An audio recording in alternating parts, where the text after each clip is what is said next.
ನಮಸ್ಕಾರ ವೀಕ್ಷಕರೇ, ಸುಹಾಸಿನಿ ಕಾರ್ಯಕ್ರಮಕ್ಕೆ ಸ್ವಾಗತ. ನಿಮ್ಮೆಲ್ಲರಿಗೂ ಗೊತ್ತಿದೆಯೋ ಇಲ್ವೋ, ಈಗಾಗಲೇ ಬೆಂಗಳೂರಿನ ಬುಲ್ ಟೆಂಪಲ್ ಅಂದರೆ ಬಸವನಗುಡಿಯಲ್ಲಿ ಈಗಾಗಲೇ ಕಡಲೆಕಾಯಿ ಪರಿಷೆ ಆರಂಭ ಆಗಿದೆ. ರಾಜ್ಯದ ನಾನಾ ಭಾಗಗಳಿಂದ ಅಲ್ಲಿಗೆ ವ್ಯಾಪಾರಸ್ಥರು ಕಡಲೆಕಾಯಿ ತಗೊಂಡ್ಬಂದು ಅಲ್ಲಿ ಮಾರುವಂತಹ ಸಂಪ್ರದಾಯ ಹಿಂದಿನಿಂದಲೂ ನಡ್ಕೊಂಡು ಬರ್ತಾ ಇದೆ. ಈಗಾಗಲೇ ಪ್ರಾರಂಭ ಕೂಡ ಆಗಿದೆ.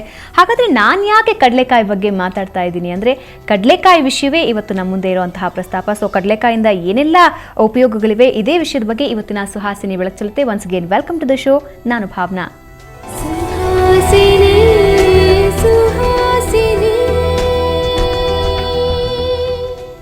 ನಾನು ಈಗಾಗಲೇ ಹೇಳಿದೆ, ಕಡಲೆಕಾಯಿಯಿಂದಾನೇ ನಾವಿವತ್ತು ಮಾತು ಪ್ರಾರಂಭ ಮಾಡ್ತಾ ಇದ್ದೀವಿ. ಹಾಗೆ ಕಡಲೆಕಾಯಿ ಬಗ್ಗೆನೇ ನಿಮಗೆ ಸಾಕಷ್ಟು ಮಾಹಿತಿ ಕೊಡ್ತೀವಿ.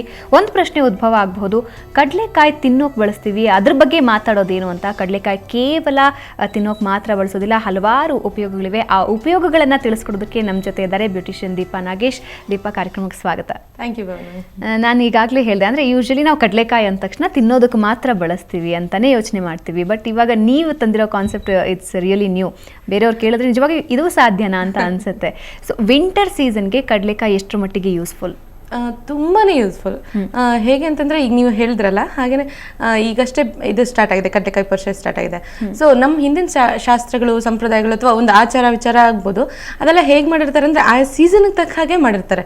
ಜೊತೆಗೆ ನಮ್ಮ ನೇಚರ್ ಕೂಡ ಕಾಂಪ್ಲಿಮೆಂಟ್ ಕೊಡುತ್ತೆ ಭಾವನೆ. ಹೇಗೆ ಅಂತಂದ್ರೆ, ಅಫ್ಕೋರ್ಸ್ ವಿಂಟರ್ ಸೀಸನ್ ಅಂದ್ರೆ ನಾ ಹೇಳೋದೇ ಬೇಕಾಗಿಲ್ಲ, ಎಲ್ಲರಿಗೂ ಸ್ಕಿನ್ ಸ್ಟ್ರೆಚ್ ಆಗ್ತಾ ಇರುತ್ತೆ, ಡ್ರೈ ಆಗ್ತಾ ಇರುತ್ತೆ, ಬ್ರೇಕ್ ಆಗ್ತಾ ಇರುತ್ತೆ. ಸೊ ಇದೆಲ್ಲ ಪ್ರಾಬ್ಲಮ್ ಇದ್ದೇ ಇರುತ್ತೆ. ಸೊ ನಾವು ಎಷ್ಟೇ ಬಾಡಿ ಲೋಷನ್ ಹಚ್ಕೊಳ್ಳಿ, ಮಾಯಿಶ್ಚರೈಸರ್ ಹಚ್ಕೊಳ್ಳಿ, ಮತ್ತದು ಒಂದು ಫ್ಯೂ ಅವರ್ಸ್ ಆದ ತಕ್ಷಣ ಮತ್ತೆ ಪ್ರಾಬ್ಲಮ್ ಸ್ಟಾರ್ಟ್ ಆಗುತ್ತೆ. ಸೊ ಇಂಥದೆಲ್ಲ ಪ್ರಾಬ್ಲಮ್ನ ನಿವಾರಿಸೋದಕ್ಕೋಸ್ಕರ ನಾವು ಕಡಲೆ ಬೀಜನ ಯೂಸ್ ಮಾಡ್ಬೋದು. ಸೊ ವಿಂಟರ್ ಅಲ್ಲಿ ಏನೇನಕ್ಕೆಲ್ಲ ಉಪಯೋಗಿಸಬಹುದು ಅಂದ್ರೆ, ಕಡಲೆಕಾಯಿ ಅಂದ್ರೆ ನಾನು ಈಗಾಗಲೇ ಹೇಳಿದೆ, ಜಸ್ಟ್ ತಿನ್ನೋದಕ್ಕೆ, ಬೇಯಿಸ್ಕೊಂಡು ತಿನ್ನೋದಕ್ಕೆ ಅಥವಾ ಮಿಕ್ಸ್ಚರ್ಸ್ ಅಲ್ಲಿ ಯೂಸ್ ಮಾಡೋದಕ್ಕೆ ಮಾತ್ರ ಯೂಸ್ ಮಾಡ್ತಿರ್ತೀವಿ. ವಿಂಟರ್ ಸಂದರ್ಭದಲ್ಲಿ ಆರೋಗ್ಯದ ಬಗ್ಗೆ ಗಮನ ಹರಿಸಬೇಕಾದ್ರೆ ಯಾವ ರೀತಿ ಯೂಸ್ ಆಗುತ್ತೆ?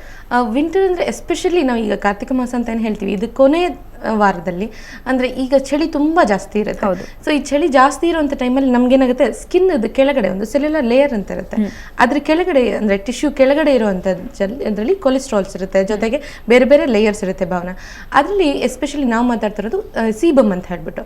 ಸೊ ಈ ಸೀಬಮ್ ನಮಗೆ ನ್ಯಾಚುರಲ್ ಆಗಿ ಮಾಯಿಶ್ಚರೈಸಿಂಗ್ ಕೊಡ್ತಾ ಇರುತ್ತೆ. ನೀವು ಏನೇ ಹಚ್ಚದೇ ಇದ್ರು ಅದು ನಮ್ಮ ಬಾಡಿಲಿ ರೆಗ್ಯುಲರ್ ಪ್ರೋಸೆಸ್ ಅದು. ಸೊ ಅದೇನಾಗುತ್ತೆ, ಕ್ರಿಸ್ಟಲೈಸ್ ಆಗುತ್ತೆ. ಅಂದ್ರೆ ಈಗ ನಾವು ಹೇಗೆ ತುಪ್ಪ ಆಗ್ಲಿ, ಕೊಬ್ಬರಿ ಎಣ್ಣೆಯಲ್ಲಿ ಆಗ್ಲಿ, ಈ ಸೀಸನ್ ಅಲ್ಲಿ ಹೇಗೆ ಕ್ರಿಸ್ಟಲೈಸ್ ಆಗುತ್ತೆ ಅಂದ್ರೆ ಗಟ್ಟಿ ಆಗುತ್ತೆ, ಅದೇ ರೀತಿ ನಮ್ಮ ಸೀಬಮ್ ಕೂಡ ಗಟ್ಟಿ ಆಗುತ್ತೆ. ಸೊ ಅದು ಹಂಗಾದಾಗ ನಮ್ಗೆ ಸ್ಕಿನ್ ಬ್ರೇಕ್ಔಟ್ಸ್ ಆಗುತ್ತೆ, ಅಂದ್ರೆ ಒಡೆಯುತ್ತೆ ಅಂತ ಏನೋ ಹೇಳ್ತೀವಿ, ಅದಾಗೋ ಚಾನ್ಸಸ್ ಜಾಸ್ತಿ.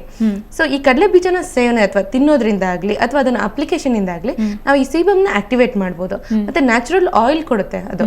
ಹಾಗಾಗಿ ಮಾಯಿಶ್ಚರೈಸರ್ ನೆಸೆಸರಿನೇ ಇರೋದಿಲ್ಲ, ಹಾಗೆ ನಮ್ಮ ಸ್ಕಿನ್ ಅನ್ನು ಕೂಡ ಮೇಂಟೈನ್ ಮಾಡ್ಕೋಬಹುದು. ಬಟ್ ಇವಾಗಿನ ಟ್ರೆಂಡ್ ಏನಾಗ್ಬಿಟ್ಟಿದೆ ಅಂದ್ರೆ, ಅಯ್ಯೋ ಕೊಲೆಸ್ಟ್ರಾಲ್ ಜಾಸ್ತಿ ಆಗುತ್ತೆ, ಆಯಿಲ್ ಕಂಟೆಂಟ್, ಕಡಲೆಕಾಯಿ ಎಣ್ಣೆ ಅಂದ ತಕ್ಷಣ ಎಲ್ಲರೂ ಗಮನ ಕೊಡೋದು ಹಂಗೇನೆ. ಇವಾಗ ಕಡಲೆಕಾಯಿ ತಿಂದ್ರೂ ಕೂಡ ಕೆಟ್ಟದು, ಜಾಸ್ತಿ ತಿನ್ಬಾರ್ದು ಅಂತ ಹೇಳ್ತಾರೆ. ಆಮೇಲೆ ಎಣ್ಣೆ ಬಳಸೋದ್ರಿಂದ ತುಂಬಾ ಪ್ರಾಬ್ಲಮ್ಸ್ ಅಂತ ಹೇಳ್ತಾರೆ. ನಿಜವಾಗಿಯೂ ಅಷ್ಟೊಂದು ಪ್ರಾಬ್ಲಮ್ ಇದೆಯಾ? ಆಕ್ಚುಲಿ ಎಷ್ಟು ತಿಂತೀವೋ ಅಷ್ಟು ವರ್ಕೌಟ್ ಮಾಡಿದ್ರೆ ಯಾವುದು ಪ್ರಾಬ್ಲಮ್ ಬರೋದಿಲ್ಲ. ಬಟ್ ನಾವು ಲೈಫ್ ಸ್ಟೈಲ್ ಆಗಿದೆ, ಏನು ಮಾಡೋದಕ್ಕಾಗೋದಿಲ್ಲ. ಅಫ್ಕೋರ್ಸ್ ತಿನ್ನೋದ್ರಿಂದ ಅಂದ್ರೆ ಚೆನ್ನಾಗಿ ವರ್ಕೌಟ್ ಮಾಡೋದಾದ್ರೆ ಕಡಲೆ ಬೀಜ ತಿನ್ನೋದು ತುಂಬಾ ಒಳ್ಳೇದು. ಇಲ್ಲ ವೆಯ್ಟ್ ಗೇನ್ ಮಾಡ್ಕೋಬೇಕು ಅಂತಂದ್ರೆ ಕಡಲೆ ಬೀಜ ತಿನ್ನೋದು ತುಂಬಾ ಒಳ್ಳೇದು. ಯಾರಿಗೆ ವೆಯ್ಟ್ ಅಂದ್ರೆ ತುಂಬಾ ಅಂಡರ್ ವೆಯ್ಟ್ ಅಲ್ಲಿ ಇರ್ತಾರೆ ಅವ್ರಿಗೆ ಮೆಡಿಕಲಿ ನಾವು ಅದನ್ನ ಸಜೆಸ್ಟ್ ಮಾಡ್ತೀವಿ. ಹೇಗೆ ಅಂತಂದ್ರೆ, ಬೆಳಿಗ್ಗೆ ಬರೀ ಹೊಟ್ಟೆಗೆ ನೆನೆಸಿರುವಂತ ಕಡಲೆ ಬೀಜನ ಒಂದು 10-15 ತಿನ್ನೋದ್ರಿಂದ ವೆಯ್ಟ್ ಗೇನ್ ಆಗುತ್ತೆ. ಬಟ್ ಈಗಿನ ಲೈಫ್ ಸ್ಟೈಲ್ ಅಲ್ಲಿ ನಮ್ಗೆ ವೆಯ್ಟ್ ಲಾಸ್ ಆಗೋದಕ್ಕೆ ಬೇಕಾಗತ್ತಲ್ಲ, ಹಂಗಾಗಿ ಅದನ್ನ ತಿಂದು ಆಮೇಲೆ ಅದನ್ನ ನಮ್ಮ ಸ್ಕಿನ್ಗೆ ಒಂಚೂರು ಹೆಲ್ಪ್ ಆಗುತ್ತೆ ಅಂತ ತಿನ್ಬಿಟ್ಟು ವೆಯ್ಟ್ ಪುಟ್ ಆನ್ ಮಾಡ್ಕೊಳ್ಳೋದಕ್ಕೆ ಅಂತ ಡೈರೆಕ್ಟ್ ನಮ್ಮ ಸ್ಕಿನ್ಗೆ ಅಪ್ಲೈ ಮಾಡ್ಕೊಂಡ್ಬಿಟ್ರೆ it will be more effective ಅಂತ ಹೇಳ್ಬೋದು. ಅಂದ್ರೆ ಇದು ಆಯಿಲ್ ಯೂಸ್ ಮಾಡಿದ್ರೆ ಒಳ್ಳೇದಾ ಅಥವಾ ಕಡಲೆಕಾಯಿ ಬೀಜ ಯೂಸ್ ಮಾಡಿದ್ರೆ? ಇಲ್ಲ, ಆಯಿಲ್ ತಕ್ಕ ಮಟ್ಟಿಗೆ ಪರವಾಗಿಲ್ಲ. ಬಟ್ ಇದ್ರದ್ದು ಮೋಸ್ಟ್ ಎಫೆಕ್ಟಿವ್ ಟ್ರೀಟ್ಮೆಂಟ್ ಅಂತಂದ್ರೆ ಹಸಿ ಕಡಲೆ ಬೀಜ ಸಿಗುತ್ತೆ. ಎಸ್ಪೆಷಲಿ ಇವತ್ತೊಂದು ಕಡಲೆಕಾಯಿ ಪರಿಷೆ ಸ್ಟಾರ್ಟ್ ಆಗಿದೆ ಅಲ್ಲ, ಸೊ ಎಲ್ಲರೂ ಹೋಗಿ ಅಲ್ಲಿ ಗಾಂಧಿ ಬಜಾರಲ್ಲಿ ಹೋದ್ರೆ ಸಾಕು, ಬೇಕಾದಷ್ಟು ಕಡಲೆ ಬೀಜಗಳು ಸಿಗುತ್ತೆ. ಹುರಿದಿರೋದಕ್ಕಿಂತ ಅಥವಾ ಬೇಯಿಸಿರೋದಕ್ಕಿಂತ ಹಸಿ ಇದು ಕಡಲೆ ಬೀಜ ಸಿಗುತ್ತೆ.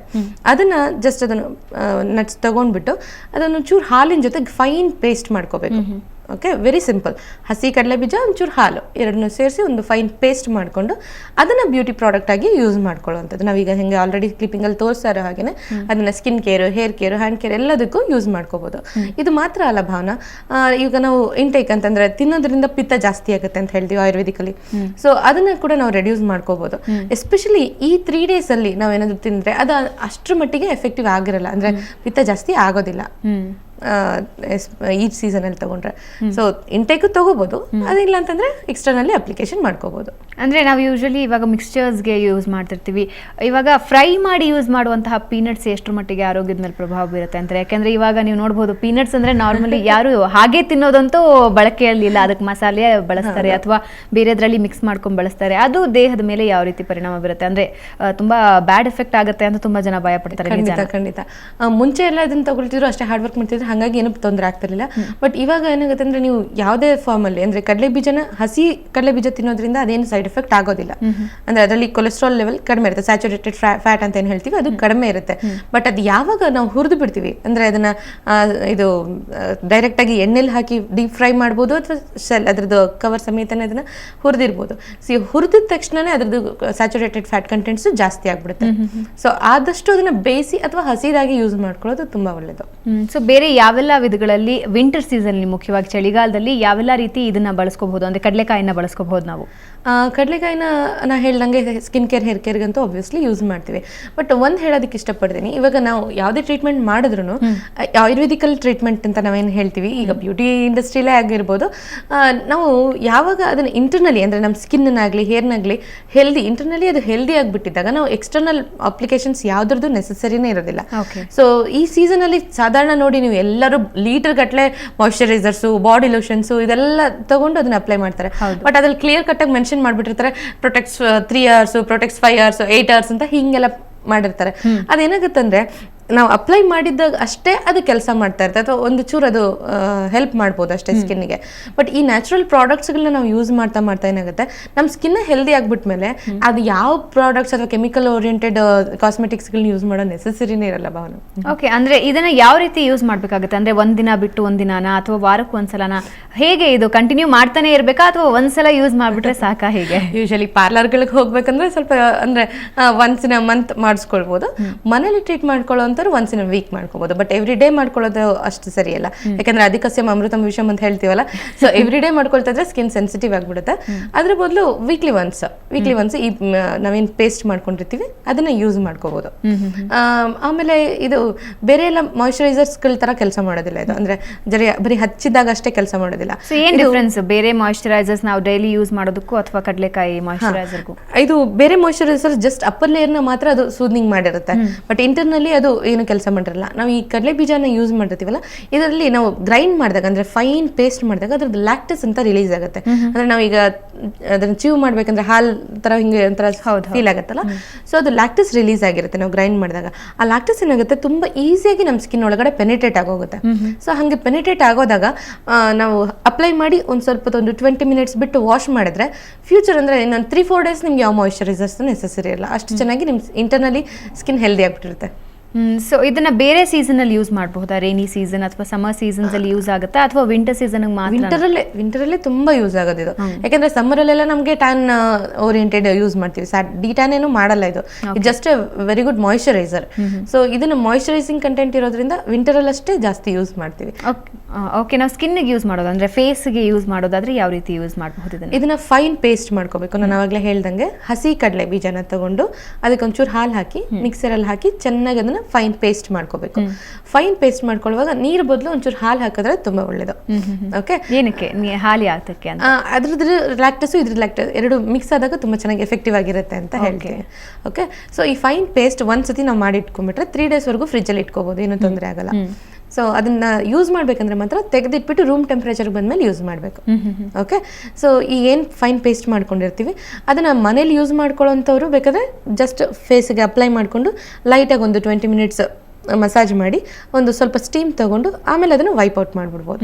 ಸೊ ಈ ತರ ಮಾಡ್ಕೊಳ್ಳೋದ್ರಿಂದ ಅಫ್ಕೋರ್ಸ್ ಒಂದು ಮಾಯಿಶ್ಚರೈಸ್ ಆಗುತ್ತೆ, ಒಂದು ಚೆನ್ನಾಗಿ ಗ್ಲೋ ಬರುತ್ತೆ, ಮತ್ತೆ ಕಲರ್ ಕಾಂಪ್ಲೆಕ್ಷನ್ ಇಮಿಡಿಯೇಟ್ ಆಗಿ ಚೇಂಜ್ ಆಗುತ್ತೆ. ಈಗ ನಮ್ಮ ಪಾರ್ಲರ್ಗಳಲ್ಲಿ ತುಂಬಾ ಕ್ಲೈಂಟ್ಸ್ ಬರ್ತಾರೆ, ಬ್ಲೀಚ್ ಮಾಡಿಸ್ಬಿಟ್ಟಿದ್ವಿ, ಸ್ಕಿನ್ ಡ್ರೈ ಆಗ್ಬಿಟ್ಟಿದೆ, ಮತ್ತು ಬೇರೆ ಬೇರೆ ಕೆಮಿಕಲ್ ಪ್ರಾಡಕ್ಟ್ಸ್ಗಳನ್ನೆಲ್ಲ ಯೂಸ್ ಮಾಡಿ ಹಿಂಗೆ ಡ್ಯಾಮೇಜ್ ಆಗಿದೆ ಅಂತೆಲ್ಲ ಹೇಳ್ತಿರ್ತಾರಲ್ಲ.